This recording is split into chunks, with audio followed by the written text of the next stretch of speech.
I didn't think the worst day of my professional life would start with a polite smile and a simple question.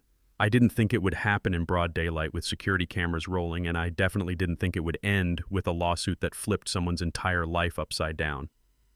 But yeah, that happened. It was a cool October afternoon, the kind where the air feels crisp and expensive, like even the breeze knows it's passing through a five-star driveway, and I was standing at my usual post under the hotel's stone awning uniform, pressed gloves, clean posture straight, doing what I'd done thousands of times before, welcoming guests who pulled up and trusted me with their cars. That's the job, right? Someone arrives, you greet them, you take the keys, they go inside, feeling like royalty, smooth and easy, no friction. That's the whole system. That's what luxury service runs on. So when the silver sedan rolled up and stopped right in front of me, I stepped forward with my standard line, calm voice, friendly tone. "Good afternoon, ma'am. Can I park that for you?" And I meant it the way I always mean it. Just another guest. Just another car. Just another day. She didn't answer right away. She looked at me. And I don't mean glanced. I mean looked like she was studying a problem she didn't like. Eyes moving, slow, head tilted slightly, like she was measuring something invisible. And then she said flat and cold, "No, I don't trust you with my car." For a second, I honestly thought she was joking. People tease valets all the time. It's part of the job. So I smiled a little wider and said, "I understand, ma'am. I'm actually the valet supervisor. It's literally my job," and I tapped my name tag like I always do when someone seems unsure. Just a small reassuring gesture, Marcus. She didn't even look at it. She tightened her grip on her purse and said, "Still no. Get someone else." Now the driveway behind her was already starting to fill up, engines, idling drivers, waiting the quiet pressure of a line forming. And I kept my tone steady because that's what professionalism is. It's not about how you feel. It's about what you show. So I said, "Ma'am, I'm the only attendant on this side right now. If you'd like, I can move your car forward for you, trying to offer options, trying to keep things flowing." She shook her head slowly and said, "I said I don't want you touching it. You'll probably joyride it or steal something." And there it was. That sentence didn't hit my ears. It hit my chest. You ever hear something that makes your whole body go still for a second? Like your brain needs a second to process what it just heard. Yeah, that was me standing there in white gloves while a stranger accused me of being a criminal before I'd even touched her door handle. Behind her, a man in a navy suit stepped out of the car, stuck in line, and said, "Is there a problem here?" And she pointed at me like I was a stain on her carpet. Yes, they sent this guy to take my car.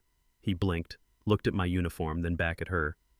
"That's the valet." She crossed her arms. "I want a real employee. You could feel the air change. I swear you could like the temperature dropped even though the sun was still out." People nearby started paying attention.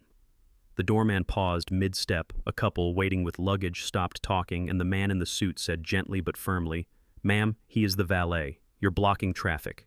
She didn't like that, not one bit. She pulled out her phone, aimed it straight at my face, and said, "Good, I'm recording this in case he tries something." Now here's the part people don't always understand. Moments like that aren't loud in your head. They're quiet because you're thinking fast, calculating, measuring every move. I knew if I raised my voice, she'd call me aggressive. If I stepped closer, she'd call me threatening. If I defended myself, she'd call me hostile. So I didn't do any of those things. I just stood there, calm hands visible, shoulders relaxed, the safest version of myself I could be, because sometimes dignity isn't loud. Sometimes dignity is restraint. That's when my manager walked out. Ms. Carter, straight, posture, sharp eyes, the kind of person who can read a situation in half a second. She took one look at the lineup of cars, the phone pointed at me, the tension hanging in the air, and said evenly, "What seems to be the issue?" The woman turned instantly, voice shifting into this dramatic tone like she'd been rehearsing it. "Your employee is trying to intimidate me into giving him my car, Ms." Carter glanced at me. I didn't say anything, didn't need to. She already knew me, knew my record, knew my work. And she turned back to the woman and said calmly, "Ma'am, that is my lead attendant. If you don't want him to park your car, that's your choice. But you are blocking our drive. You need to move your vehicle." The woman blinked hard like the script in her head just changed. "Excuse me." Ms. Carter didn't raise her voice, didn't blink, didn't soften. "You are obstructing traffic. Either allow service or exit the property." Silence fell over that driveway like someone pressed pause on the world. "You can't refuse me." The woman said, her voice thinner now. "We can," Ms. Carter replied, same calm tone. "Please move your car."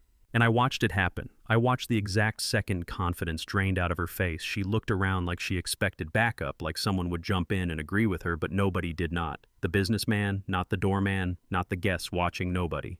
And that's when she realized something she wasn't prepared for. She wasn't in charge here. She scoffed, muttered something about this place being ridiculous, slammed her door so hard, the whole car shook and peeled out of the driveway with a squeal of tires gone in seconds. I thought that was it, just another ugly moment filed away in the mental cabinet of customer service memories. Something I'd tell my friends about later, like, you won't believe what happened today, you know what I mean? But the story didn't end there, not even close. Because someone in that line of cars had recorded everything, not her, the businessman, and by the time I got home that night, the video was already online. At first, it had a few shares, then a few thousand, then overnight it exploded. People slowed it down, zoomed in, analyzed every word, every expression, the internet doing what it does best, investigating. By morning, people knew her name, where she worked, what position she held, and the irony hit like thunder because she was a senior communications executive at a company that publicly bragged about diversity initiatives. Within 48 hours, she was fired, gone, statement released, reputation shattered, and that wasn't even the biggest twist. A week later, I got a call from an attorney who'd seen the footage. He said, "Marcus, do you realize she publicly accused you of a felony?" I said I hadn't thought about it like that. He said, "That's defamation." Turns out words don't stop being powerful just because they're spoken casually. And when you combine public accusation, recorded proof, and clear intent, the law pays attention. We filed a case. Her legal team argued she was just expressing concern, but video doesn't forget tone, doesn't forget context, doesn't forget truth. We settled before trial, confidential amount, but I'll tell you this much. It paid off my student loans, helped my mom retire early, and gave me the chance to finally breathe for the first time in years. Meanwhile, her life went the opposite direction. Losing the job was just the beginning. Board memberships vanished, invitations stopped, friends went quiet. Even her husband filed for divorce, saying the scandal damaged their name. Last I heard, she moved out of state and works under contract gigs where nobody knows her history. Funny thing is, I never wanted revenge. I never set out to ruin anyone.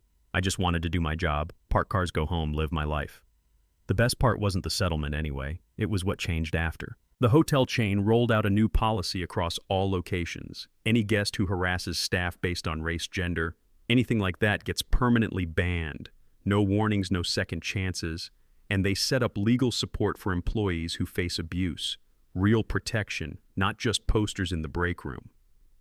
As for me, I didn't stay a valet forever. I used that experience, the money, the lessons, to start a small consulting company that trains hospitality workers, how to handle situations like that, how to document incidents, how to protect themselves, how to stand firm without escalating, because confidence isn't something you're born with, it's something you learn.